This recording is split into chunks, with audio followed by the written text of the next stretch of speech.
ایک بادشاہ کی 7 بیٹیاں تھیں۔ ایک دن بادشاہ بہت خوش ہوتا ہے اور اپنی 7 بیٹیوں کو بلا کر پوچھتا ہے کہ میں تم سے ایک سوال پوچھوں گا اور اگر جواب اچھا لگا تو تمہارا من چاہا انعام بھی دوں گا۔ سب ایک قطار میں کھڑی ہو جاؤ اور ایک ایک کر کے بتاؤ کہ تم کس کا دیا کھاتی ہو اور کس کا دیا پہنتی ہو۔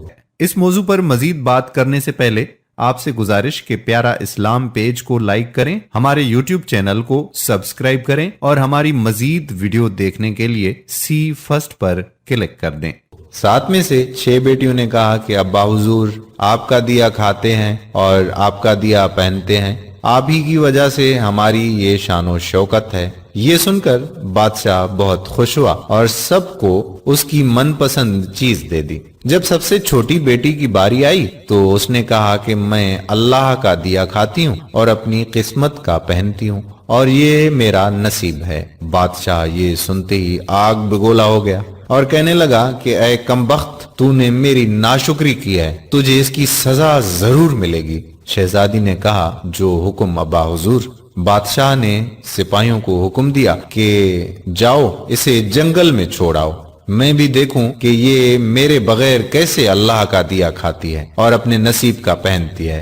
شہزادی سے تمام زیورات واپس لے لیے گئے اور خستہ حال کپڑوں میں بغیر کسی ساز و سامان کے بادشاہ کے حکم کے مطابق جنگل میں تنہا چھوڑ دیا گیا۔ سب سپاہی شہزادی کو چھوڑ کر واپس چلے گئے۔ شہزادی جنگل کو دیکھنے لگی، چاروں طرف درخت ہی درخت تھے اور دوپہر سے شام ہونے والی تھی کہ شہزادی نے سوچا کہ کیوں نہ کچھ لکڑیاں جمع کر لوں تاکہ رات کو آگ جلاؤں، پھر کوئی جنگلی جانور پاس نہیں آئے گا اور رات بھی گزر جائے گی۔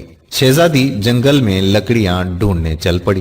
اس کی نظر ایک جھونپڑی پر پڑی جہاں باہر ایک بکری بندھی ہوئی تھی اور اندر سے کھانسی کی آواز آ رہی تھی۔ پہلے تو شہزادی بہت حیران ہوئی کہ اتنی ویران جگہ پر جھونپڑی۔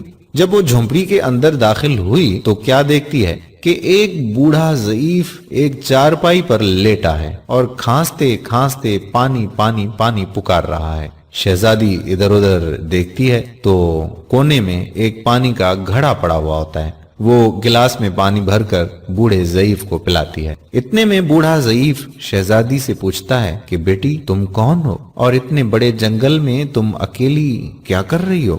تب شہزادی اسے پورا ماجرا بتاتی ہے کہ وہ یہاں تک کیسے پہنچی۔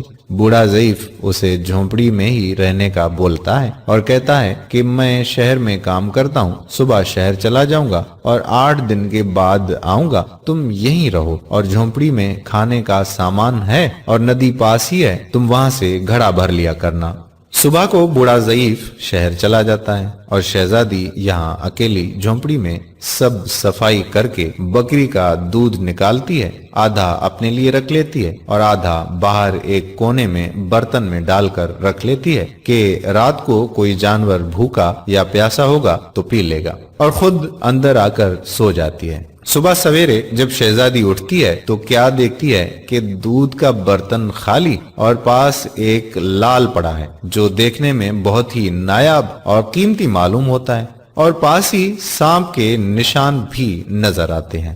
تب شہزادی کو یاد آتا ہے کہ بچپن میں اس نے سنا تھا کہ جب کوئی نایاب سانپ بہت خوش ہوتا ہے تو ایک ایسا لال اگلتا ہے کہ جس کی قیمت ہیرے جواہرات سے بھی مہنگی ہوتی ہے۔ شہزادی بہت حیران ہوتی ہے اور دل میں سوچتی ہے کہ شاید سانپ بھوکا تھا، اس لیے وہ دودھ پی کر خوشی میں لال چھوڑ گیا۔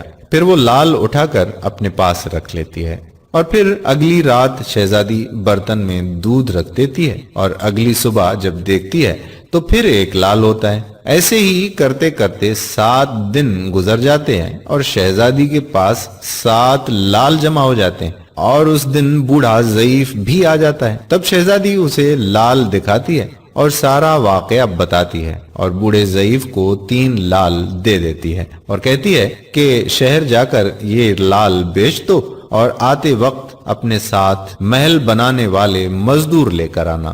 باقی 4 لال شہزادی اپنے گلے میں مالا کے طور پر پہن لیتی ہے اور کچھ ہی مہینوں میں جنگل میں ایک عالی شان محل تیار ہو جاتا ہے۔ جس میں بوڑھا ضعیف اور شہزادی رہنے لگتے ہیں۔ ایسا خوبصورت محل جس میں ہر آرائش، نوکر چاکر، دنیا کی تمام نعمتیں موجود ہوتی ہیں۔ شہزادی جنگل میں لکاڑی کی فیکٹری لگا دیتی ہے جس میں غریب کام کرتے ہیں اور ان کی روٹی بھی چلتی رہتی ہے۔ دیکھتے ہی دیکھتے جنگل شہر نما بن جاتا ہے اور دور دور تک دھوم مچ جاتی ہے کہ شہزادی بہت ہی رحم دل ہے۔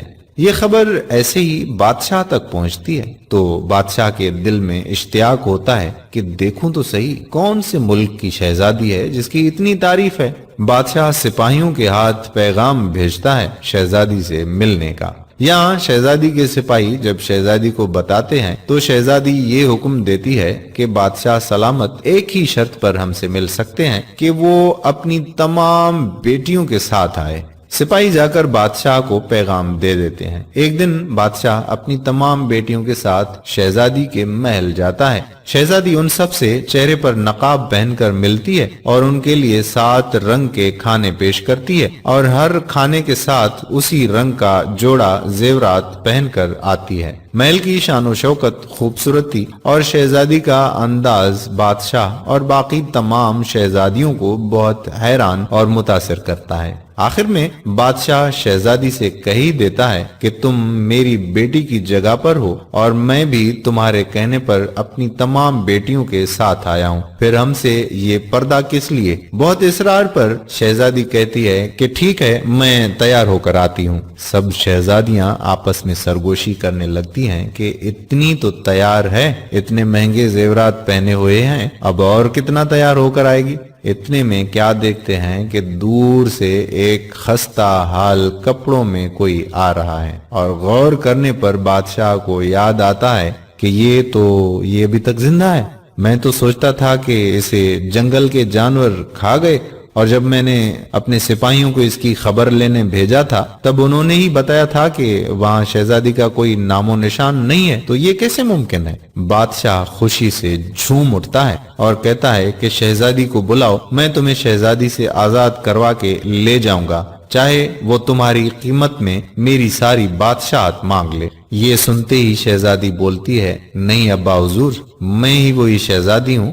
میں نہ کہتی تھی کہ میں اللہ کا دیا کھاتی ہوں اور اپنے نصیب کا پہنتی ہوں، بس اسی اللہ نے مجھے کہاں سے کہاں پہنچا دیا ہے کہ آج میں آپ سے بھی زیادہ امیر ہوں۔ پھر شہزادی اپنا تمام حال بیان کرتی ہے کہ وہ اس مقام تک کیسے آئی اور دکھاتی ہے اپنے گلے کی مالا جس میں ابھی بھی 4 لال موجود ہوتے ہیں۔